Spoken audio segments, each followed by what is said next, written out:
Okay, so I'm here with Dr. Ray Mazika, who's CEO and co-founder of BioWare.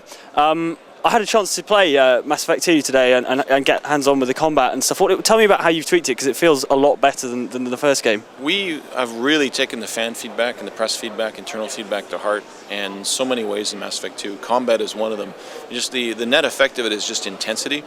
And I'd say as much as anything, Mass Effect 2, you can call it a shooter as well as an RPG. It's a shooter RPG, and it's really that intense in terms of the action shooter experience. It's got precise targeting and shooter controls. It really feels tight when you play it. It's got an improved cover system. It's got great AI control, moment-to-moment tactical deployment of your squad on the battlefield, and all these things together, and a whole bunch of other improvements as well, just really lead to the feeling that you're playing a shooter, but it has all these great RPG elements.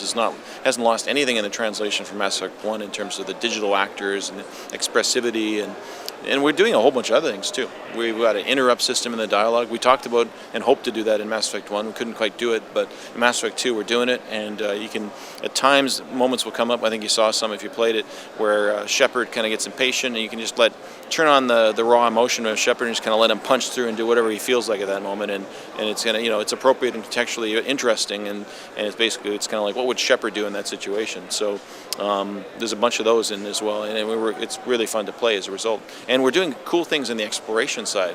You've got a lot of feedback about Uncharted Worlds. There are parts of those that were fun, but it could be improved. So we've increased the fidelity of the experience, and when we're able to show more of the Uncharted Worlds, I think people understand why we're so excited about them. They're still optional, but they're also more integrated into the main story arc, so that you'll benefit from doing these optional experiences, and it'll help you be more successful on what many in the game are calling a suicide mission. And you have to gather some of the most dangerous and powerful individuals in the galaxy, assassins, thugs, murderers, in order to overcome the challenges in this. It's a dark second act in the Mass Effect trilogy.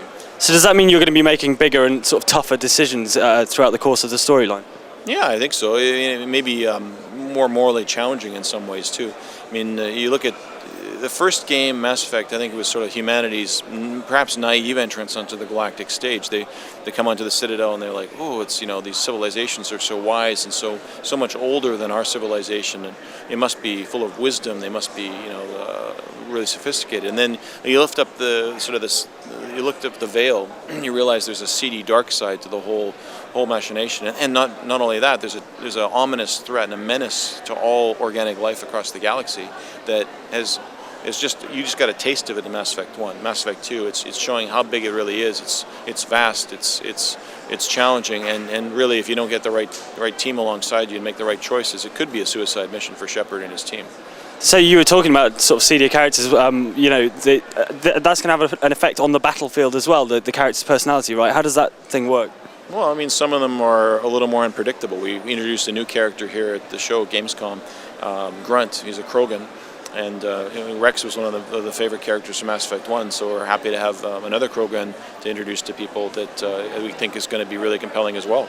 And Grunt is a little bit unpredictable in battle. He's a tough fighter, but he can bowl over opponents with sheer strength and physicality. But you never know quite what he's going to do, right? So his AI is unpredictable in that sense. But he's a very powerful fighter to have alongside. Without spoiling the first game too much for people who haven't played it, obviously there are some deaths and things. You guys cater for the characters who were put in peril in the first game. Are they likely to make a reappearance with this save game migration system that you've got? That's entirely dependent on what choices you made. So if you've made choices that cause those characters to survive, when you import the save, you'll probably run into them again.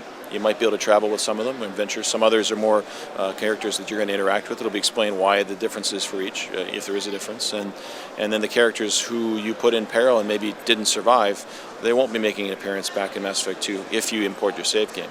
And obviously we have to make certain assumptions if you don't import a save game. And Mass Effect 2 is a standalone adventure regardless of how you've chosen to play the game. So you don't have to import a save. You don't have to play Mass Effect 1 to understand it. It's completely standalone. But if you have played Mass Effect 1, keep your save games, because they're going to enrich the experience. It's awesome.